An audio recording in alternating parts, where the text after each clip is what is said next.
نتوكل عليه ونعوذ بالله من شرور أنفسنا ومن سيئات أعمالنا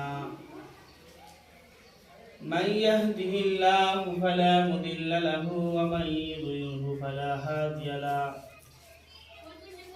ونشهد أن لا إله إلا الله وحده لا شريك له أما بعد فأعوذ بالله من الشيطان الرجيم بسم الله الرحمن الرحيم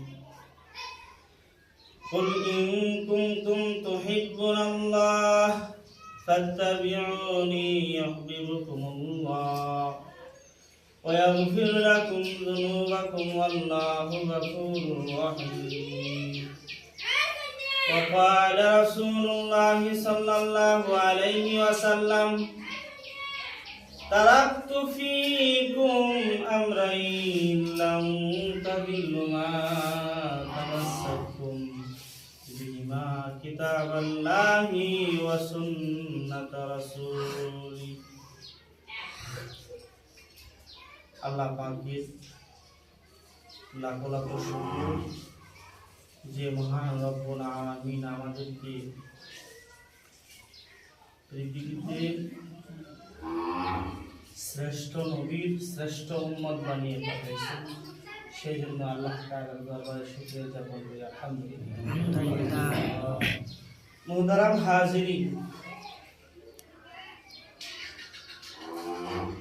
ওই পৃথিবীতে একমাত্র আমাদের নবী হুজুরে আকরাম সাল্লাল্লাহু আলাইহি ওয়াসাল্লামের খাতিরে এই পৃথিবীর কুল কায়নাত সৃষ্টি করেছে। নবী সাল্লাল্লাহু আলাইহি ওয়াসাল্লাম আমাদের রহমত স্বরূপ। আল্লাহ পাক রব্বুল আলামিন যুগ যুগ নবী রাসূল পাঠাইছেন একমাত্র উম্মতের রাহবার হিসাবে।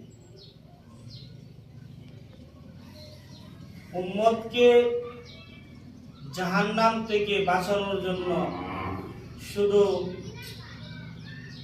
যুগ যুগ না, আল্লাহ পাক রব্বুল আলামিন কোন পুত্রেও নবী পাঠাইছে, পুত্র বংশ বলতে দল, অমুক এক দল তমুক এক দলে নবী পাঠাইছে। তো আমি একটা হাদিস পড়েছি।